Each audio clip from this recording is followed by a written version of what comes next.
Scheme B, job creation in manufacturing. This scheme will incentivize additional employment in the manufacturing sector linked to the employment of first-time employees.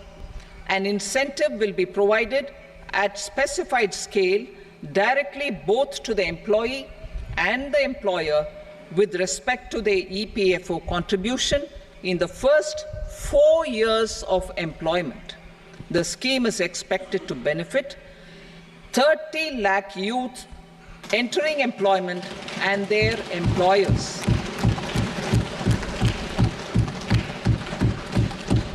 Scheme C, support to employers.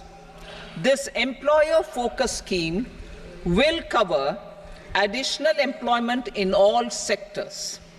All additional employment within a salary of 1 lakh rupee per month will be counted.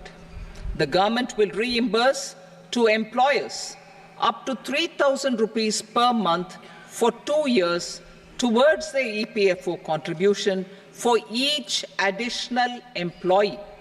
The scheme is expected to incentivize additional employment of 50 lakh persons.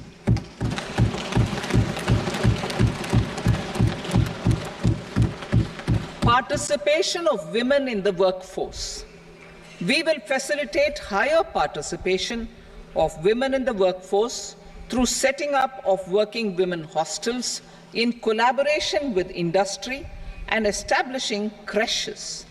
In addition, the partnership will seek to organize women-specific skilling programs and promotion of market access for women SHG enterprises. Skilling program.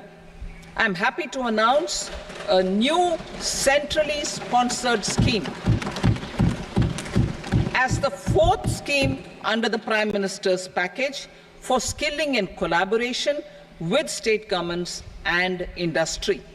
20 lakh youth will be skilled over a 5-year period.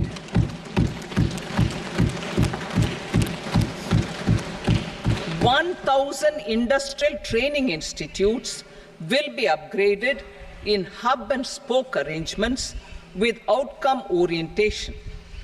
Course content and design will be aligned to the skill needs of industry, and new courses will be introduced for emerging needs. Skilling loans. The model skill loan scheme will be revised to facilitate loans up to 7.5 lakh rupees with a guarantee from a government-promoted fund. This measure is expected to help 25,000 students every year.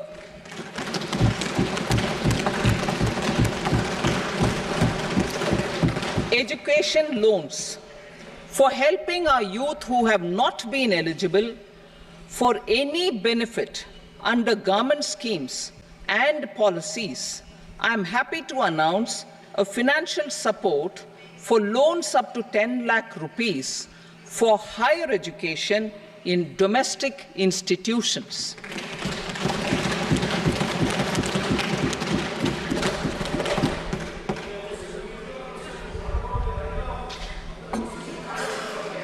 E-vouchers for this purpose.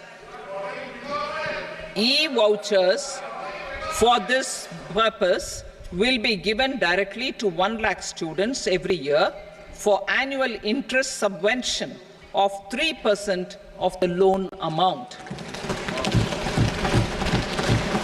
Priority 3, inclusive human resource development and social justice, saturation approach.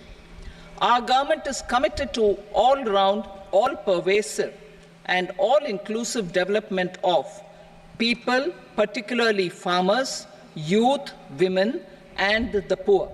For achieving social justice comprehensively, the saturation approach of covering all eligible people through various programs, including those for education and health, will be adopted to empower them by improving their capabilities.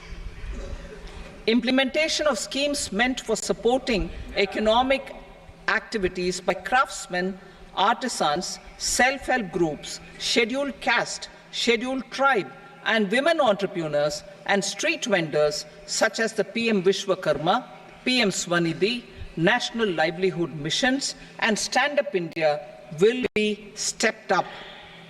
Purvodaya. The states in the eastern part of the country are rich in endowments and have strong cultural traditions. We will formulate a plan, Purvodaya, for the all-round development of the eastern region of the country, covering Bihar, Jharkhand, West Bengal, Odisha, and Andhra Pradesh. This will cover human resource development, infrastructure, and generation of economic opportunities to make the region an engine to attain Vikasit Bharat. On the Amritsar-Kolkata Industrial Corridor, we will support development of an industrial node at Gaya.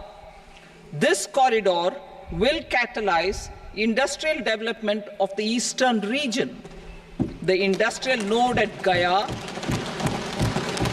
will also be a good model for developing our ancient centers of cultural importance into future centers of modern economy. This model shall showcase Vikas B, Virasat B in our growth trajectory. We will also support development of road connectivity projects, namely 1. Patna-Purnia Expressway, 2. Buxar-Bhagalpur Expressway, 3. Bodh Gaya, Rajgir, Vaishali and Darbhanga spurs, and 4. Additional 2-lane bridge over River Ganga at Buxar at a total cost of 26,000 crore rupees.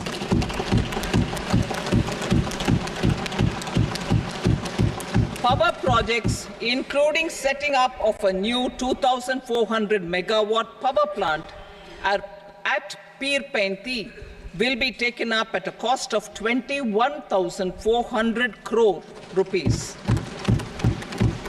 New airports, medical colleges, and sports infrastructure in Bihar will be constructed. An additional allocation to support capital investments will be provided. The requests of Bihar government for external assistance from multilateral development banks will be expedited.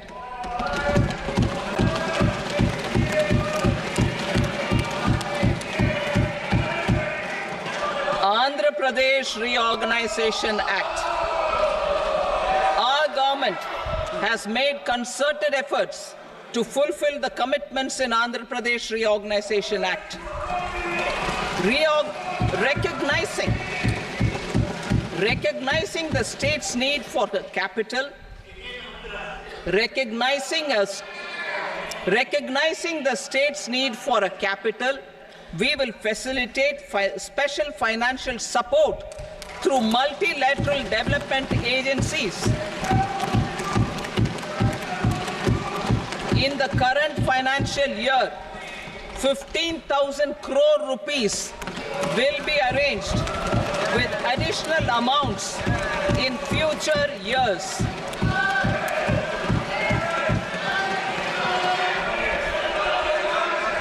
Our government is fully committed to financing and early completion of the Polavaram irrigation project, which is the lifeline for Andhra Pradesh and its farmers. This will facilitate our country's food security as well.